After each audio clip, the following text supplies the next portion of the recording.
Where is it? Oh, good evening. Good evening, everyone. And welcome to this week's edition of Sisters of Legacy. Thank you so much for joining us.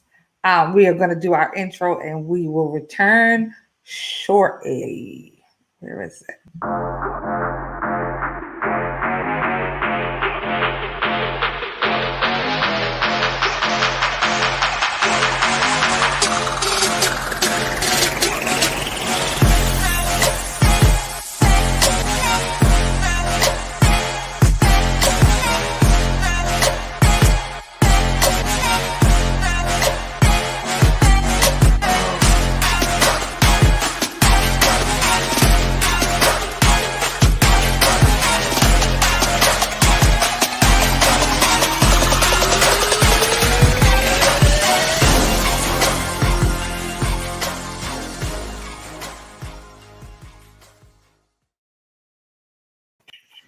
All right, guys, we are back.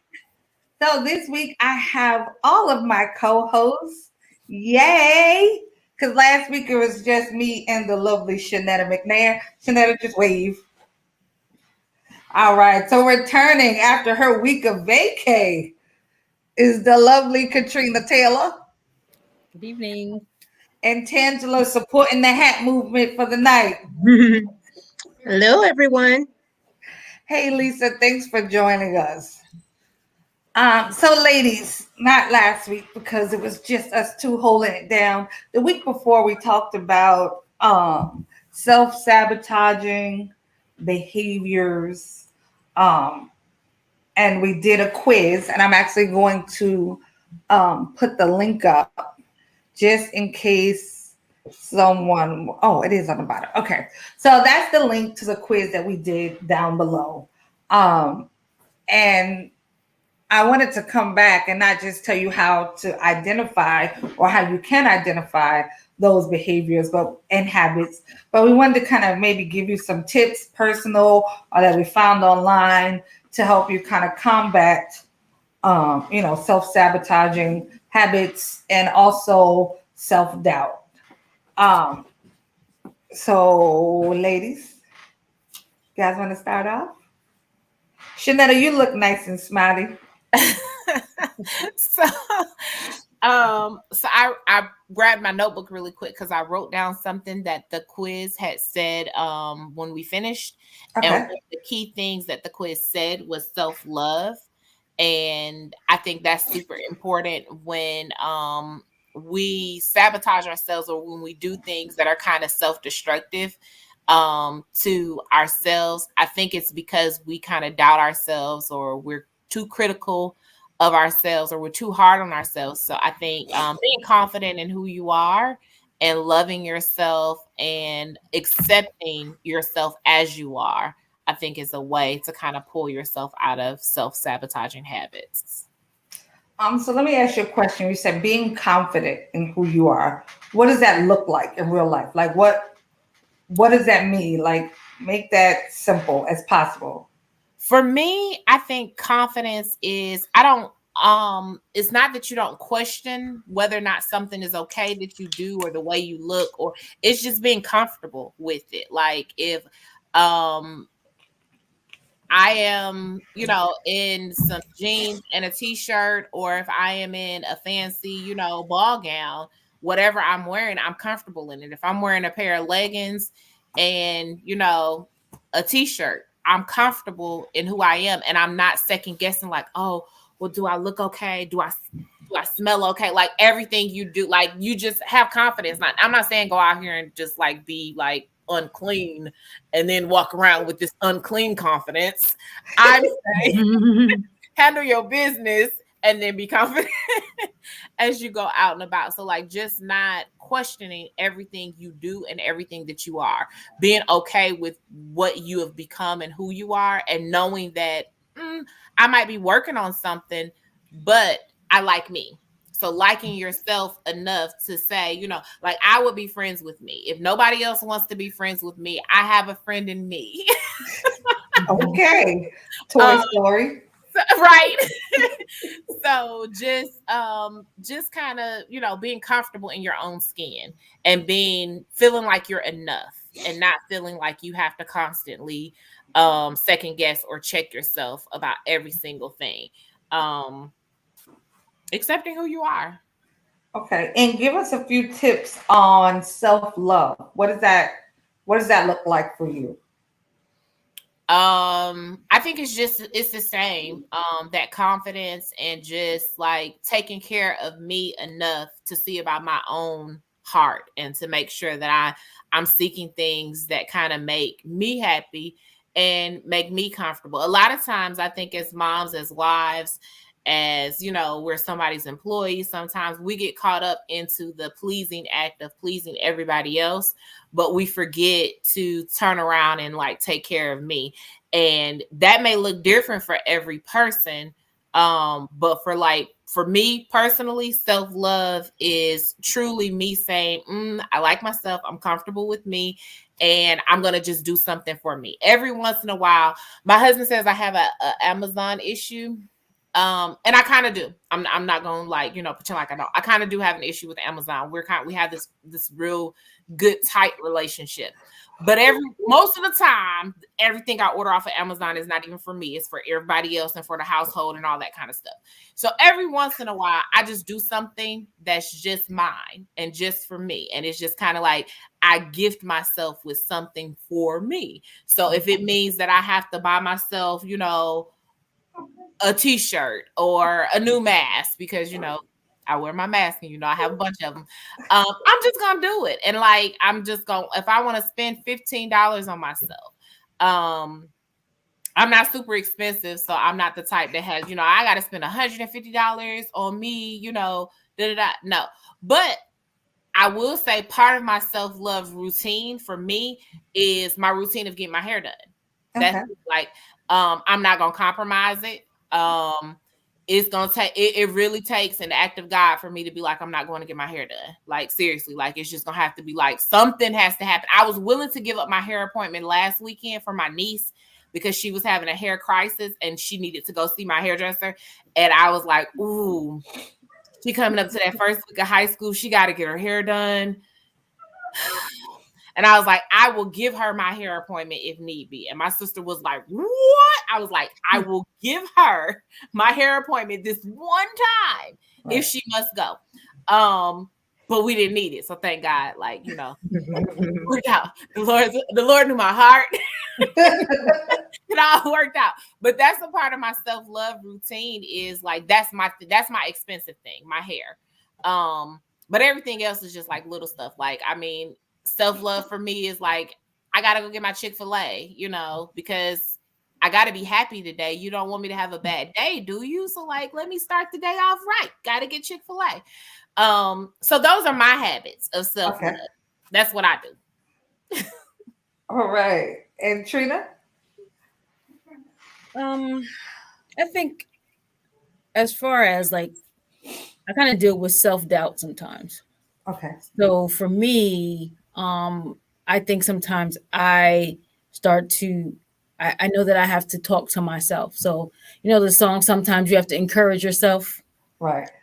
I'll put that song on and just say, you know what? I'm smart. I've done this, I've done that. Right. I've been able to, do this. I just talk to myself and say, I'm all right. I could do this. And I remember one time specifically I had to talk to myself because I had a problem with there was a problem with my toilet. And I said, me trying to, I just didn't want to go through the whole thing of trying to call somebody and all this stuff. I said, you know what, girl, you smart. We're going to go on YouTube University. We're going to get this set up. I went on YouTube. I watched 5-6 videos. I went to Home Depot. I got the part.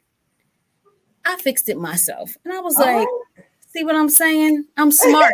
I can do this. Right. So it's like, just in those instances where you have self-doubt about things, I don't know if I'm going to be able to do this. I'm going to do it. Sometimes you just have to talk to yourself and say, listen, I was able to do this or that. So you know what? I can do this too. Yeah. I love that. I love that because like I'll try stuff too, but it don't turn out so good. But I love that. Hey, Mother Norris, thanks for joining us. Hey, mommy. I was waiting for you to do that. So basically, you kind of pull up your own resume in order to get you over the hump. Sometimes you have to just say this. I'm smart. I can do this. Sometimes you do have to, just encourage yourself.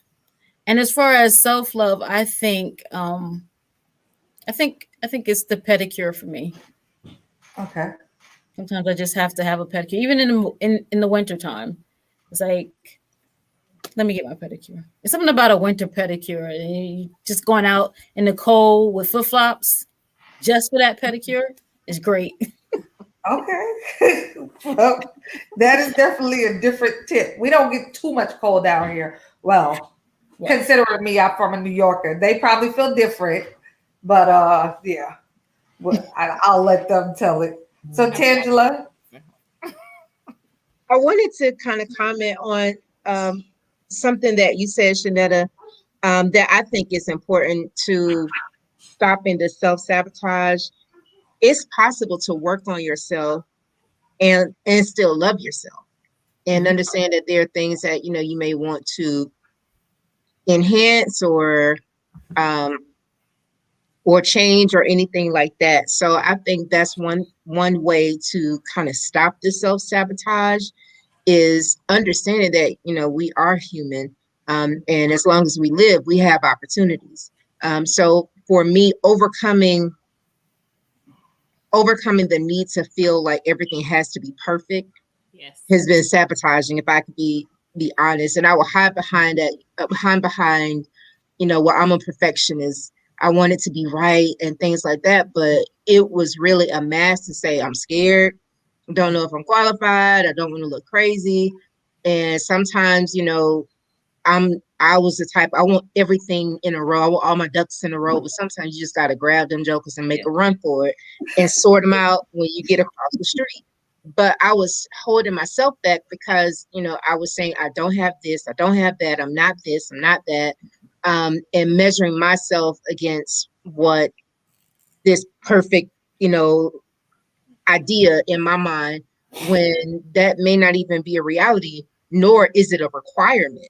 So I think it's possible to move forward, loving yourself, working on yourself, and doing it and taking care of yourself. So that was kind of one of my big thinking about, this self sabotaging, and then also being honest with where you are. Someone sent me a quote, or in a meeting, somebody said something like, "You can learn from your mistakes if you're not busy denying them."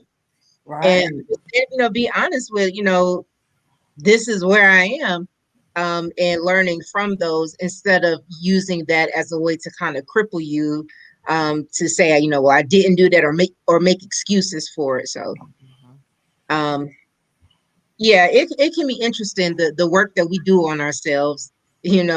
Forget having an enemy, an external enemy. Sometimes we limit ourselves based on what we tell ourselves, and like Trina was saying, you have to talk to yourself, and what we say to ourselves resonates the loudest.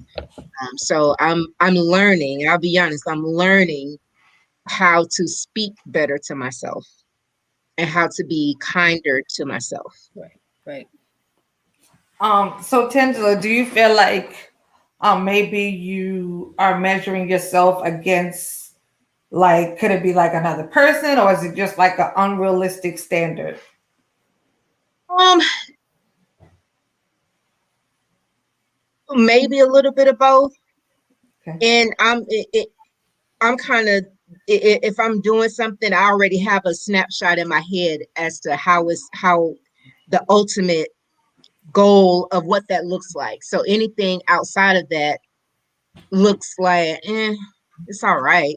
So if I see it in my head one way, then that's what I'm going to go after. And if it's not like that, then that's when I fall short. I think sometimes I don't do it as often as I did when I was younger. Mhm. The comparison really can rob you of your self identity and your self worth when you're focusing on other people and Yeah. trying to measure yourself up with, what they got going on. So yeah, I've been looking more, within my own wheelhouse, but also allowing room for flexibility when I have this goal in my head to see, is it realistic? And it's too, what does God want for me? Because sometimes I can have a something in my head that I want, but if that's not God's will, and Right. I'm praying for His will to be done, then it's not going to meet. And you know what's crazy is that sometimes like we have this ideal and we're working toward it and we're doing it, we're working toward it, and we're like, oh my God, it's not what I thought, blah blah blah. And other people are looking at you amazed, like, oh my God, look what Mhm. she's doing. And and you're looking down on it like it's not this perfect great thing. And other people are amazed and inspired by what you are doing and where you are at.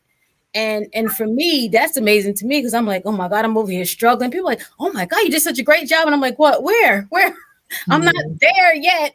So, I'm thinking it's not all this big, great thing. And other people are inspired by just the fact that you went out and did something and you're trying and you're making something happen. Right. So you think being overly critical of yourself?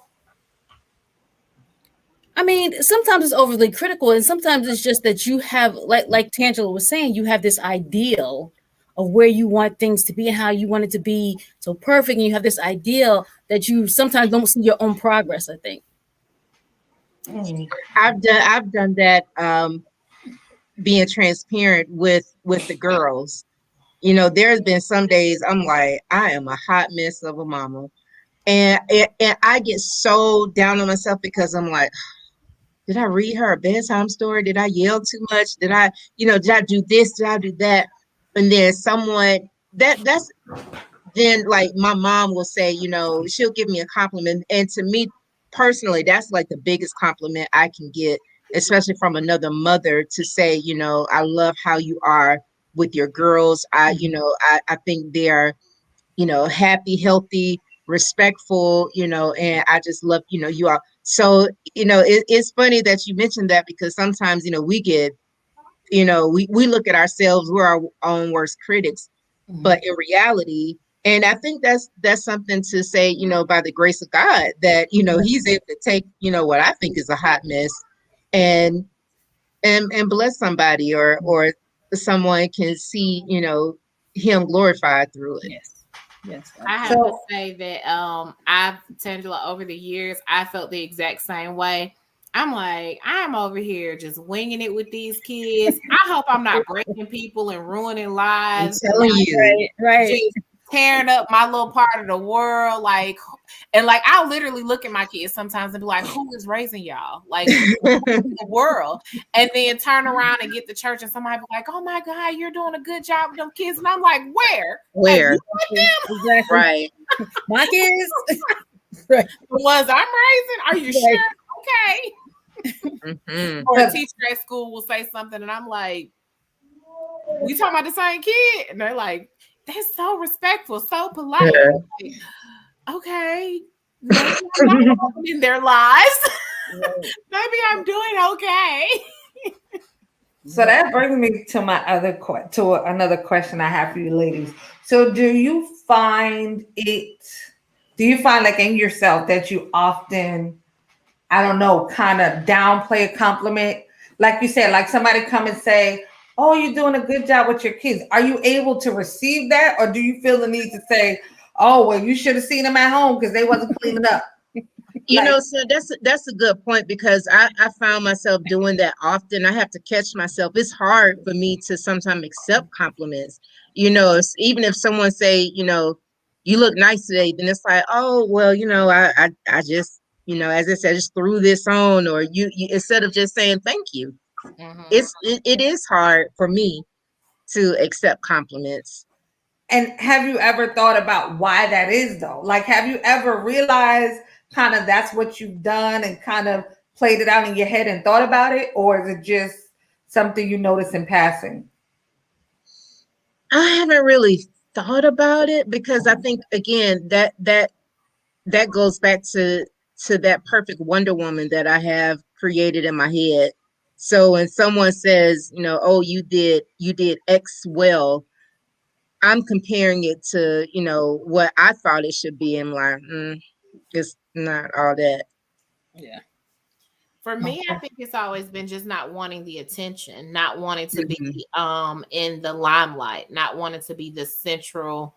I don't want people to turn around and focus on me or be like, "Oh my god, yeah, that I don't like that feeling. I don't want to be the center point of attraction. I've never been like the star power child, the one that has to be like, put me in the spotlight. I've never been that person. So like a compliment is like, okay, if you give it to me privately, I might say thank you and just kind of, tuck and run.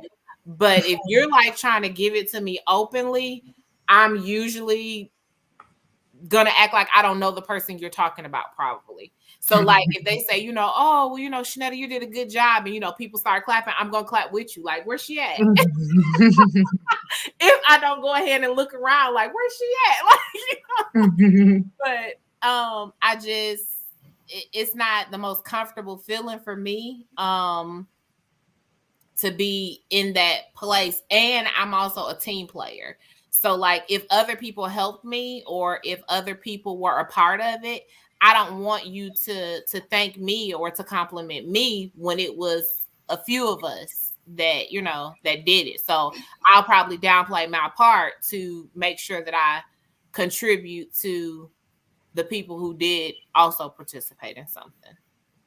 And something else that I do that I've tried to stop doing is kind of justifying or rationalizing people's compliments.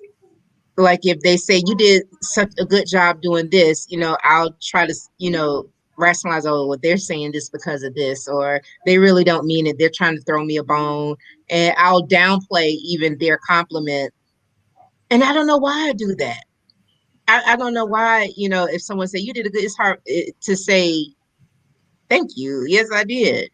I'll try to rationalize it. Or if my husband says, "Oh, you look," I'm like, well, "You got to say that," because you're my husband. Oh, No, okay. that's no. I'm just No, being I'm. transparent.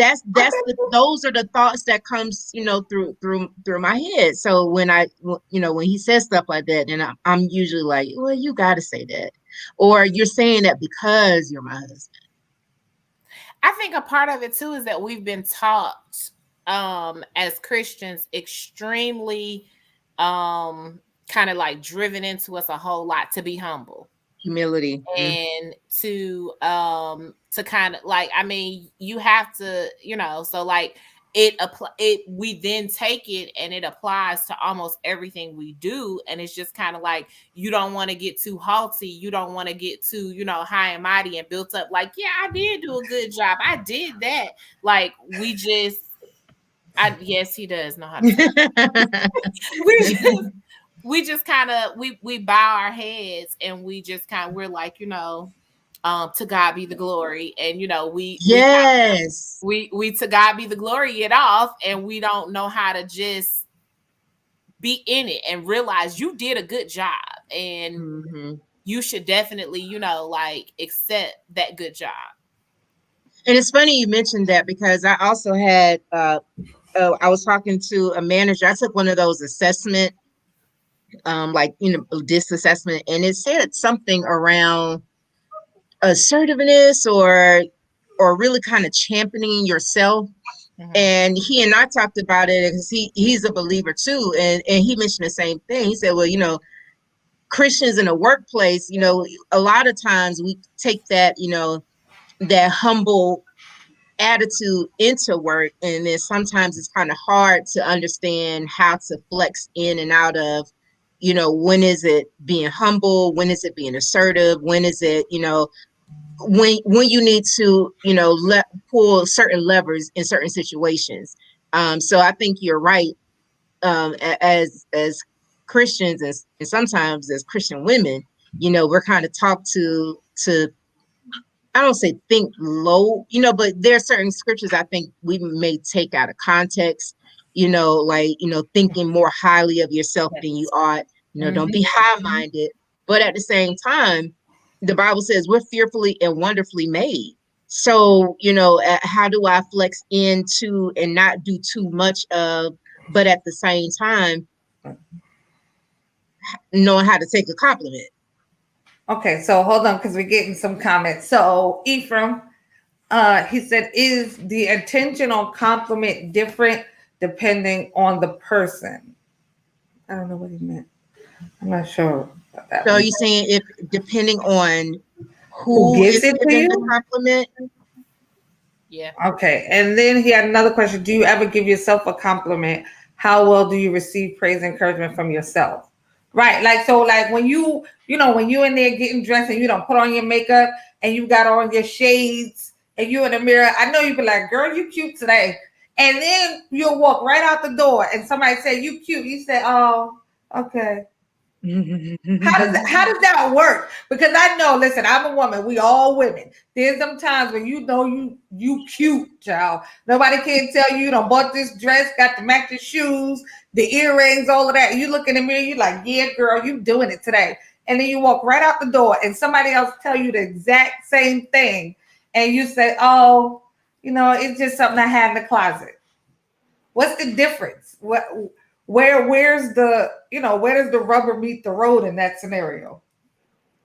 It's I being don't said know. by somebody else, I think. But isn't it like I think and trust me, like I'm saying this because I do this so much. Like when people say, "Oh my God, you did all this," I'd be like, "Oh, it was nothing," knowing that I was sweating and working hard, and probably on Pinterest looking up recipes. I done tried it twice and burnt it once. All of that, and then when somebody say, "Oh, you did such a good job," I'm like, "Oh, just something I did." Like, why is that?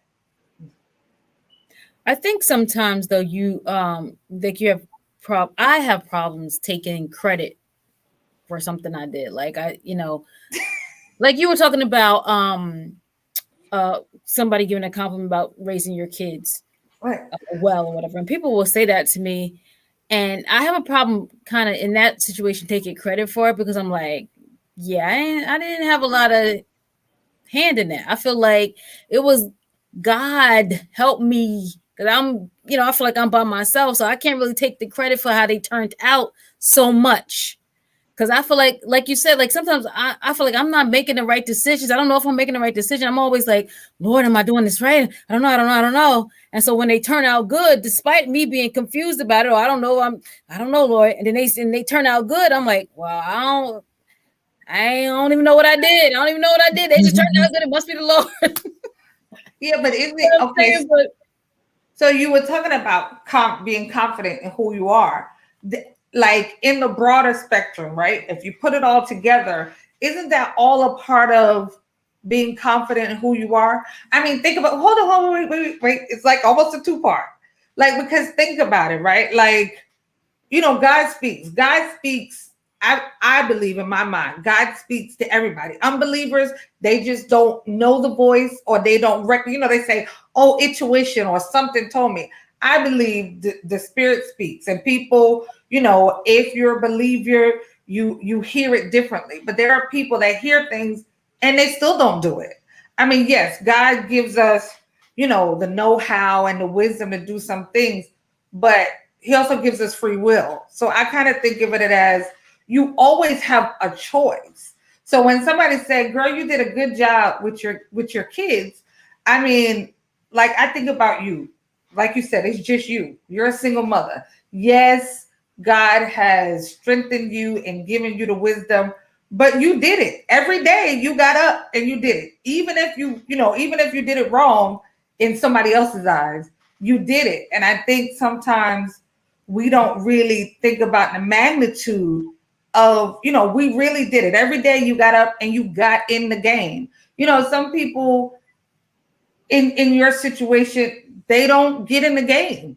They don't show up. Like there's plenty of single mothers, that don't show up. Like their kids are kind of on autopilot. So I feel like, sometimes that compliment really, is really well deserved. in response, two things. I feel like I still, regardless in that situation, I still have, just because I feel like I just have to give God the credit, because I just have to in that situation, that particular situation. Just, I know where I was, and I know that the whole road I came on in that. But the other thing too is that it depends on the situation. Certain things I feel like I can take a compliment, certain things, but other things I'm just like, I don't know. I might feel real confident in how I look in a particular day, face beat, hair, outfits, yeah. And then if you give me a compliment, I'm like, yeah, girl, I'll take that compliment if I feel already that I look nice and I'm doing it. But if I feel kind of on the fence, I'm not sure where my outfit, I'm not sure if the shoes actually go or whatever, or if my stomach is poking out a little bit too much in this dress. And if you say I look good, then I'm probably not going to believe you. I'm going to be like, because child, all this is out, So I don't feel comfortable and confident. I look all right. And if you say I look good, I may or may not believe you. You know what I'm saying? So if I already feel like I'm all that today, then yes, I look good. But if I'm feeling a little bit not 100% sure, I'm probably not going to take your compliment. Stop laughing. Okay, so hold on. Let's see. Wanda Fuller, she said, on a job I just retired from, it was required to do a self-assessment. And if you didn't boast or sell yourself, then then your rating could be a met versus an exceed or outstanding. So with that being said, we must at one time or another brag on ourselves or accept a good compliment regardless of where or who it comes from. Right. I totally I agree. I totally agree. Like, sometimes I don't know. Well, Trini, I tell you all the time, sometimes we just overthink stuff. Because like Yeah. I'm thinking that too. Like sometimes somebody like, oh, you cute today. And now I'm trying to figure out why you saying it to me. And then I realized like I'm making this way too difficult. The Yeah. reality is maybe you see something that I don't see. And you're right. I am cute today. Thank you. I didn't feel like it when I left the house, but hey, maybe you see something different. And I think sometimes, we just overcomplicate things, and put ourselves in a rut and in a box. Like, you go out, somebody's like, oh, them shoes are cute. Girl, I got these from Payless. I didn't ask you where you got them from. I just said They're they was cute. cute. Sometimes it's just as simple as, beauty is in the eye of the beholder. What I see, I like. And it's just like, you know what, you like it. All right. Then these shoes is cute today. I mean, I think sometimes we just have to simplify it. Just take some things, at face value. Let's see, we have a comment. It's okay to give God the glory, but the script, here you go. All right, Elder. But the scripture says that our light shines and people see our good work, which means that we do the work. That's right. Spoken by the elder. You ladies hear that? The elder don't put the word on it. The elder has spoken. Right. No, but I think, we really don't give ourselves credit for all the work that we put in. And I'm sure I said this before, like sometimes I am the rightest wrong person in the room. And I know it don't make sense to people. It's like, you know what? This might not be totally right, or I'm not even sure, but I'm gonna give it 100%. Like, I've gotten to the point where I just feel like I'm gonna show up regardless. I can show up and I can be dressed like a clown, and everybody's supposed to be dressed like fruit. I'm gonna be the best clown in the room. I don't know what to tell you. Like I feel like we have to get to the point where we're so comfortable with who we are that's just it. Listen, this is me. Not meaning that you're stuck in your ways and you can't get better or change when things are wrong. I'm just saying sometimes in the moment, it's got to be, look, I'm here and all my glory, dysfunction, whatever, you don't even know what's going on under this hat, but I'm here and I'm smiling. Sometimes I think we should strive to get to that point. No, you don't have to walk past everybody you say and say, oh, look at me, I'm great. No, but when somebody say, you know what, that was great you did, you're like, all right, thank you. And in your mind, you're always gonna hear that voice like, girl, you ain't know what you was doing, but turned out great. Like, it worked out. Let's see. Ephraim said, which type of compliment is harder for you to take, appearance or ability? I honestly, for me, I'm working on taking them. Period. Like, I don't think there's a distinction. Um, I'm just working on taking them, and I know, like, for myself, I think I definitely have unrealistic expectations that I put on myself. Um, I'm not sure why, and maybe it's because like when for a long time people have depended on me for stuff. Maybe that has made me feel like I always got to hit a certain mark as to not disappoint somebody or have to do a certain thing because everything everybody's riding on what you're doing. Maybe it's that. I'm not exactly sure, but I know I have unrealistic expectations because even when I do my absolute best and it comes out however it comes out, depending on the day, my opinion might vary, but I still feel like, oh, I should have did that different. I could have did it better. I could have made it different. So for me, it's just compliments as a whole, but I'm working on it every day. I am truly getting better. In my mind, I keep reminding myself we're gonna be better than we were yesterday. Did y'all want to answer Ephraim's question? That's a hard one. Appearance or ability? Um, I don't think I can separate them either. It's just like it just depends on the day, depends on the compliment, depends on the situation, the circumstances. And and sometimes it depends on who's saying it too, because like I do have like things that I consider like, um, but do you really think it's good or are you trying to be funny? So like I have that question that might pop up depending on who, might have given the compliment. Are you being shady or are you really complimenting? And then you have the whole, well, you got to say that. You don't have a choice. Like you have to compliment what I do because you're obligated because it's your husband or it's, somebody close to you and they're supposed to tell you that you did a good job. Or it's like you get a compliment from somebody, you like, oh, they don't even know no better. Like they really think this is good and it's a hot mess. So you almost like you kind of feel sorry for the fact that they don't even really know that this is a hot mess and that they're getting a hot mess out. So it kind of depends on who and what the circumstances are. Because sometimes I think you do want to give or make things greater, and it could be from having unrealistic expectations or just from being hard on yourself in general, because like I'm that person, like I'm totally hard on me. And even when I know that I've done my best, I still pick it apart and I'm just kind of like, but and what if? So yeah.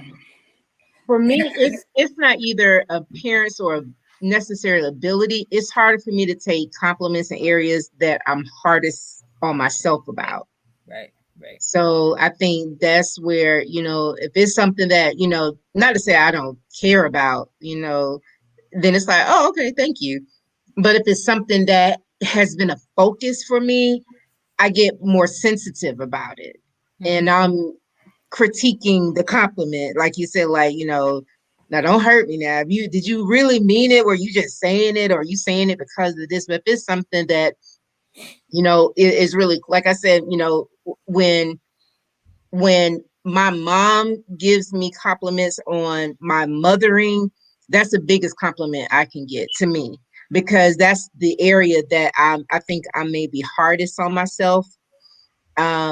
Or things like that, in areas where I felt like I've fallen short. Compliments in those areas is it kind of hits a little bit more sensitive. Mm-hmm. than others. Mm-hmm. It's like I heard both of y'all say, it's hard. Like when your husband say you look nice, you feel like he's supposed to say that because he's your husband or whatever. I will say that is Anthony can compliment me. He's the one person that probably when he say, if he's like, I look nice, I'm like, oh, you like that, don't you? Like it don't like compliments from him. I don't know. It's different than with other people. I think probably because I feel like you saw me this morning when I got up, and this is a big difference from what I'm saying. Like you see the ugly, the sleep in your eye. You see that. So if he look at me and like, oh, you look good today, I'm like, okay, like that doesn't bother me. He can compliment me, like when I do stuff, he's like, oh, you did it real good because I feel like he's seen the hard work or the effort that I put into it. So like compliments mean the most from him. Yeah, like I can take a compliment from him. Other people when they be like, "Oh, you did such a good job," I'm like, "Oh, okay." It's harder, I think, to take them from other people than it is, to take it from him. Oddly enough, I don't know. I guess that's just my weirdness. So I did look online on some tips and methods, to for overcoming like self-sabotaging and self-doubt. So one of the things was to identify the behaviors. So like, kind of understanding when you're self-sabotaging or kind of understanding, when you are feeling less than your best or, when you are doubting your availabilities. I guess, like Trina, in those moments when you said you have to talk to yourself, kind of identifying like right here is the crucial moment. What I say to myself in this moment when I feel like it's Right. all falling apart, like this is when it matters most. So I think identifying, and that was another part of why we took the quiz, to kind of identify if we had, self-sabotaging behaviors first. And then, the more we talk, of course, as we talk, we are identifying those behaviors. And I think it's important to have a circle, a space where you can just have these conversations. Because sometimes just talking to yourself in your head, me, myself, and I, we always agree with each other. We don't really fight. So we always think, we always think we right. But sometimes, if I say to Shanetta, such and such and such, she'd be like, now you all the way wrong. And so, sometimes it helps to have groups where you can talk to other people and hear other thoughts besides your own. Another one of them was learn what sets you off. So like it could be so they had like some examples. Like when you're bored, you might feel like, oh, I'm lazy or oh, I don't do enough or whatever. It says when you're fearful and then when things aren't going well. I'm sure we've all had that moment when, like I said, things feel like it's falling apart and immediately you kind of dump on yourself. Like, you, especially I can tell from the people on this panel with me, I know you guys, we're used to getting it done. So when things don't go the way you plan, that's a spot where you can kind of dump on yourself unintentionally or those unrealistic expectations that we put on ourselves. So I find times like that are heavy. I'll say for me, like when things look like it's not going, like you said, Tangela, like that picture that I've painted in my head, and something goes to the left, I'm immediately like, all right, Sam, get your stuff together. You're messing up. Like I immediately think of, how I got me there. So do y'all find that, that you automatically blame yourself or are y'all good at spreading the blame around? I usually take it more. Um, but I'm trying this thing where from mistake and instead of beating myself up with it. And I think that's kind of in some of the cultures that we've been in, and not just church, because we quick to talk about how we beat each other up for a sin or shortcoming, but we also see that like in the workplace when make a mistake at work, then there's this fear that I'm going to be penalized, or there's no growth from it. So I'm trying to retrain my brain to see those opportunities truly as a chance to grow, learn, and make better decisions. So um, I had an opportunity like that today, to where I was tempted, and I did a little bit, the kind of the self blame and beat up on myself and this, that, or whatever, instead of saying, that was a decision. If you're going to do something different, here's how we can learn from it. But not internalize it. I think that's when it starts to get dangerous, when we start internalize it and making declarations over ourselves based on that. I'm never gonna this, and I'm not this, and things like that. And I think we have to be careful not to internalize, the blame. And sometimes it's not a issue with blame. It's just, what did you learn and what will you do differently going forward? Right. I Um, think for me, it's always been if it's an accomplishment or something worth celebrating or a success, it's we did this. But if something goes wrong, it's my fault, and I have to Yeah. kind of take like. So I'm not gonna spread the blame out to whoever was helping me or whoever was a part of it. It's my fault, and I have to fix it now.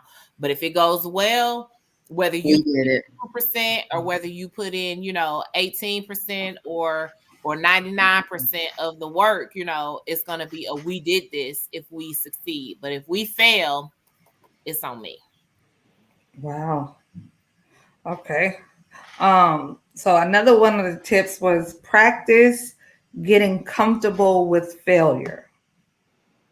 Um, and I think that is a huge one, because nobody wants to fail. Nobody wants things to go different um, from what we imagine. So I think that one is is big. It says to manage this fear, work on accepting the realities of failure and pain. This is a hard task and it won't happen overnight. Start small by attempting to view your next failure as a possibility.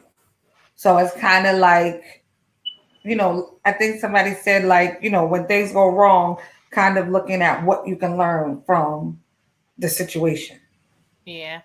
I learned that lesson and it I knew that it was that lesson while I was in it. But of course, you have to deal with the pain of the failure, the pain of something that doesn't really work out the right way.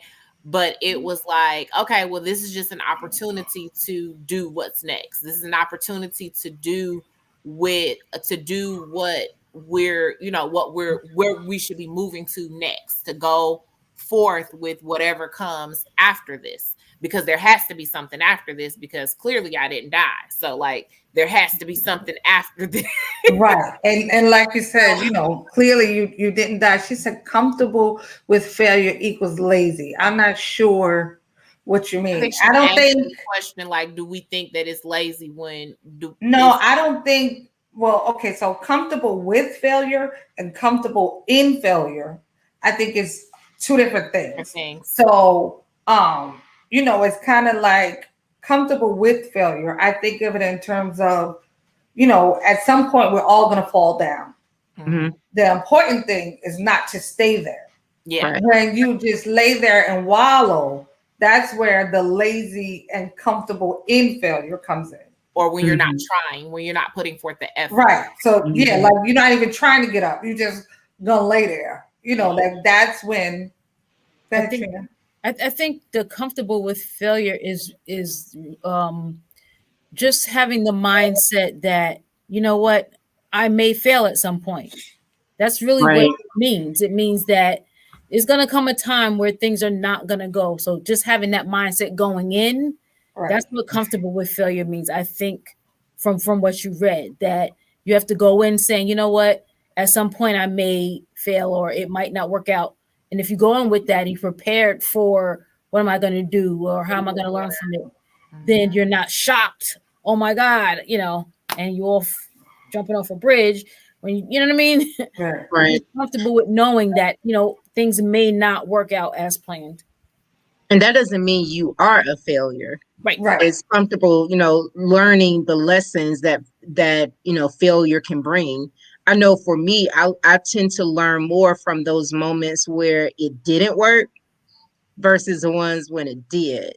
Yeah. So being open to, being open to learn from those areas where it didn't quite work, as opposed to, brushing it off or trying to justify why it didn't work, and just say, okay, I need to re-strategize. I need to think differently, or something in that regard. Yeah. And I think when you fail, it gives you an opportunity to kind of build the advice you would give to somebody else if you see them going down the same path. You could say, hey, I did that. It didn't quite work when I did it this way. But Right. when I did it this way, like it really worked out. You might want to try it this way. Don't do it that way, because if you do it that way, you're gonna tear up some stuff, and Right. that may not really work out so well. So like try it this way. So it gives you, and I didn't really want to use the word testimony, but we church folks, it gives you that testimony of this is a way that doesn't work, but this is a way that does. And if you want to succeed at this, because you're doing the same thing that I was doing, and you're trying to get to the same place that I was going to. So here, try this route instead. And it kind of helps to pave the road for somebody else sometimes, even in our failures or our things that really don't work out the way that we initially planned them to. Right. The next tip kind of goes with what you said. It says talk about it. And that's, like you were saying, sometimes you have to, talk about it. Tell other people where you went wrong. You might save somebody some time and energy, or heartache and pain. So talking about it. Another one that was really interesting to me was identify what you really want. I know everybody on here is either married or has been married. Like Anthony always get on me. He can ask me. It can be something simple like, "What do you want to eat?" I And never I can never, usually I can tell him everything I don't want, don't want exactly, but and I tell you where realize not to go. right. And I think sometimes, we go into situations just like that though. We know what we don't want. Like we'll be sitting in a car about to go in an event or go in service, or it could be, yeah, something as simple as service. And we get ready, you know what, such better not start today. Oh, and if that little bad kid step on my toe today, we can go into somewhere with all these things that we don't want this to happen. I don't feel like nobody in my face. And if the pastor preach too long, he gonna get the finger. We got this Oh, finger, this okay. the church finger, the church finger. Woo! I'm tipping out quietly. Right, Okay. thank I you. don't know why I have For the for finger a in the split air. second, I was like, "Ooh, Oh, okay." Tamara. I'm back. I'm back. Yeah, right. I'm Come back. on back. Come on back. Definitely the church finger. So, But ooh, I want to see that. sometimes we go into situations and we kind of have all these preconceived notions of what we Yeah. don't want to deal with. Even going into work, you're like, oh, if my boss get on my nerves, I'm gonna have a stomach ache. We go into things knowing what we don't want, but how often do we really stop? How often do we really stop and go into a situation really thinking about the things that we want to happen It was the church finger, Lisa, the church finger. Oh my gosh, y'all are getting me in trouble. Um, but yeah, I think sometimes it's important to kind of write out sometimes what we want in a situation going in. So if things right, thank you, Tiffany. Help me out. I was drowning here. We can preset our atmosphere. Yeah. Absolutely. Even when we going into a big task, or setting out on a big venture, sometimes it's important to write out what you want to accomplish, what you want to see, what you need to happen. So when you have those rough days, or when it's a day that you've fallen down, you can kind of look and say, okay, I know I wanted this and I came close, but I can still, do something to get to the next one. So I think it's important knowing, being able to say what you want. Um, and then with the stuff I looked up, it was saying, at some point where, like, if self sabotaging becomes a daily thing for you, like if you got to the point where, I can't do anything right, or I'm always messing up, when you use those definite words like always and never, I never get it right. Things never work out for me. It was saying knowing when to seek help. Like, that's important. Sometimes, maybe a friend, a member from church, maybe they can help you. Like, I know we've all probably had an incident, something happened, and there's somebody you can call and talk to about it. And then there's other things that happen, and you're like, you know what? I mean, I might need to call the pastor today to get a good holy word. And then sometimes it's like, okay, you know what? I might, sometimes it escalates up the ladder. Sometimes you might have to get professional help. Sometimes you might need to go. I mean, they don't really use couches like that, but get on somebody's couch. Um, it's important to know what stage you're at. That's a dangerous road to depression. Exactly. Um, but all of this kind of comes with self-evaluation. You have to look at yourself in an honest light, um so that you'll know what stage you are and where you are, and you'll know how to proceed. I think, Tenzil, you were saying about honesty, being honest with who you are, being honest with, where you're falling short, or maybe it's not even you falling short, maybe your timing is just off. And sometimes, in the moment, it's hard to identify those things, but it's important to just keep track of what's going on. Do a self inventory.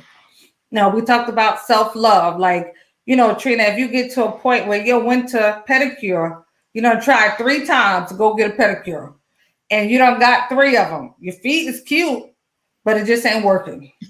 You know what I'm saying? Like, you still feeling like, okay, I'm in a rut. Yeah. Like when you get to that point where you feel like you're in a rut, it's important to reach out to people.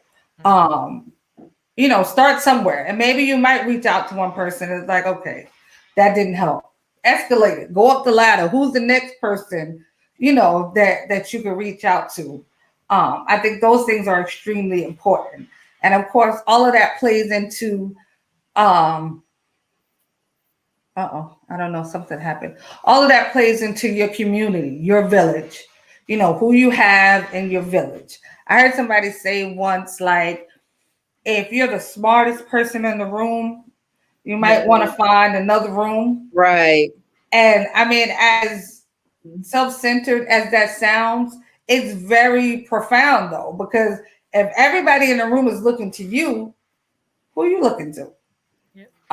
That's why community is important. Being connected to people is important. Maybe I can't, find nobody in this room, but I have another circle, where I'm not the one everybody's looking to for the answer, and you can get the answers there. I think it's important. um those things are important. I want to see if I covered all the tips. Yeah, I kind of did. They also talk about creating a journaling habit is good with self-sabotaging. um I guess it kind of depends. You know, for some people, it's therapeutic. Like some things I have to get out. Once I say it or write it down, I'm good.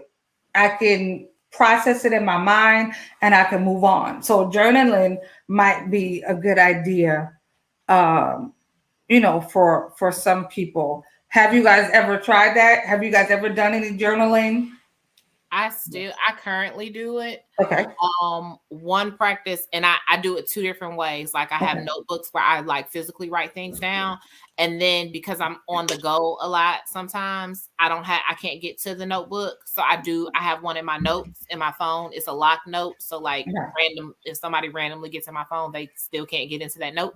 Um, but I also learned that when you do that, if you write down negative thoughts or negative feelings, that those are the ones you should rip out and throw away. Oh, Because what okay. we tend to do sometimes is pick up old journals and we go back and we read them, and Right. they spark old emotions, and you've dealt with that, you've moved on from it. You go back and read an old journal, and then now you're feeling sad all over again for something that you done been delivered from, something that Right.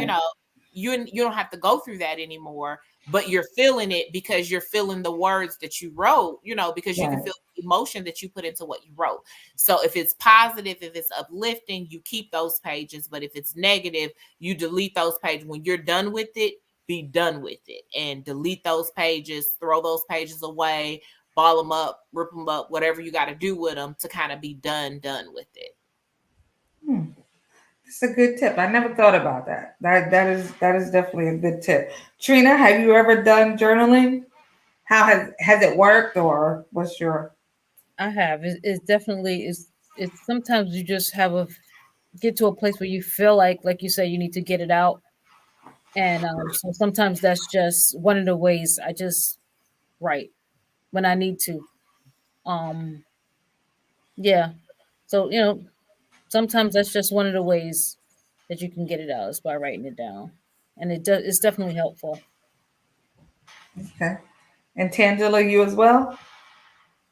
Yes, not as often as I would like to, but yes, I do get in the habit of writing down thoughts and feelings in a notebook and a journal. I think it's helpful. Um, uh, and also, I think I really like what you mentioned, Shanetta, about if you're writing something negative, be sure to erase it. Right. Because I believe our words have power. Mhm. Um, and I believe in feeling your emotions, but not letting it stay there, not allowing the emotional part, the feelings part to dictate what's the next move. So I usually use journaling and writing as a way to express those feelings, so that we can get to let's get let's get through it so we can go on to the next thing. Okay. Very good. I think the most important one for me, and this is gonna be the last one, is don't compare yourself to others. And that can be anybody, whether it's somebody you see on TV, or somebody in your family. Big Mama, she raised 13 kids and still did. It could be to anybody. um I've learned, or I'm still learning and processing on a daily basis, that comparing myself to somebody is almost ridiculous, because not just the fact that we're two different people, but I'm Samantha and you're not. You know what I'm saying? Like, I can't be Katrina. No matter how hard I try, I can't be Katrina. So, the comparing myself to people is kind of like, it's ridiculous. All I can be is, I say all the time, all I can be is the best Samantha possible. Like, I can't be anybody else but me. So I just strive, to be the best version of myself. Wanda said exactly, their glory isn't your story. That a churchy slogan. Uh, yes, that is straight out the pew. That was a great one. Yeah, but she's absolutely right. Like, we are all individuals and created to be different. So it is important to focus on being your best version of yourself, being the best you that you can be, um, and continually learning and growing. We're never too old to learn something new. You're never too old to grow, to mature, to change. It's never too late. As long as you open up your eyes, there is yet another opportunity. Ladies, did you want to add any final words? Great discussion. Was All very right. So thank you guys for joining us. As always, we're here Tuesdays, 8:30 p.m. We enjoy all the comments and we thank you guys for your support. So until next Tuesday, stay safe.